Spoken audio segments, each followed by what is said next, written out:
បាទសួស្តីបងប្អូនការវីដេអូមុននោះខ្ញុំបានបង្រៀនអំពីវិធីក្នុងការគុណលេខ11ឲ្យងាយស្រួលថ្ងៃនេះខ្ញុំចង់បង្ហាញអំពី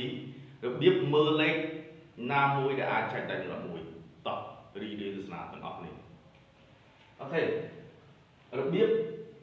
ដឹងលេខណាមួយដែលអាចចែកដាច់11អញ្ចឹងគេមានវិធានមួយអាចដឹងវិធានគឺគេរកផលបូកគឺផលបូក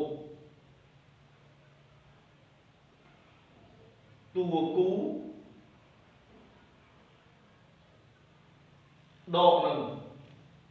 ដកផលបូក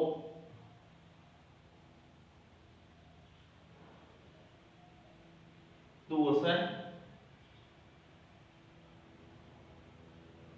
ឬក៏ផលបូក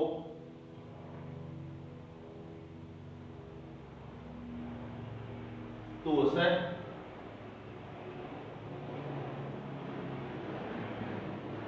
ដកនឹងផលបូក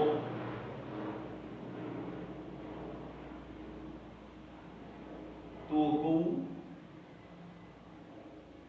ទាំងអស់ហ្នឹងជាពហុគុណលេខជាពហុគុណនឹង11ហេឥឡូវខ្ញុំឧទាហរណ៍ជាក់ស្ដែងចឹងលេខ2 3 2 1ចឹងចំនួនហ្នឹងយើងអាច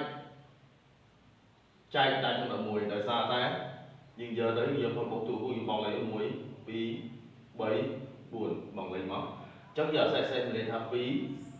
បូកជាមួយនឹង2រួចហើយដកមក3ដកជាមួយនឹង3បូកជាមួយនឹង1ចឹងដកទៅស្មើនឹង0ចឹងមានន័យថា0វាជាពហុគុណនៃ11ចឹងមានន័យថាចំនួននេះគឺអាចចែកដាច់នឹង11អូខេឥឡូវយើងមើលមួយទៀត8 1 8 4អូខេ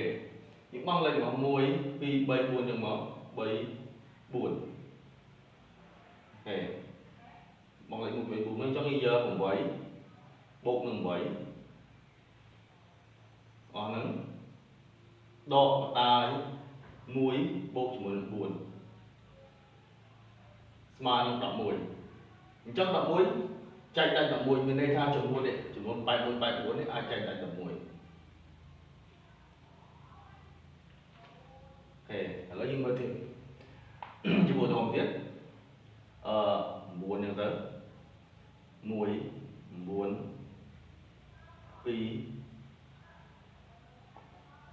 2នេះមក9ហ្នឹងទៅអូខេន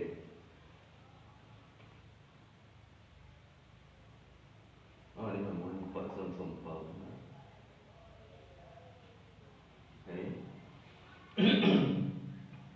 ចឹងយើងបូកមក1 2 3 4 5បូកមក9បូកជាមួយនឹង9បូកជាមួយនឹង7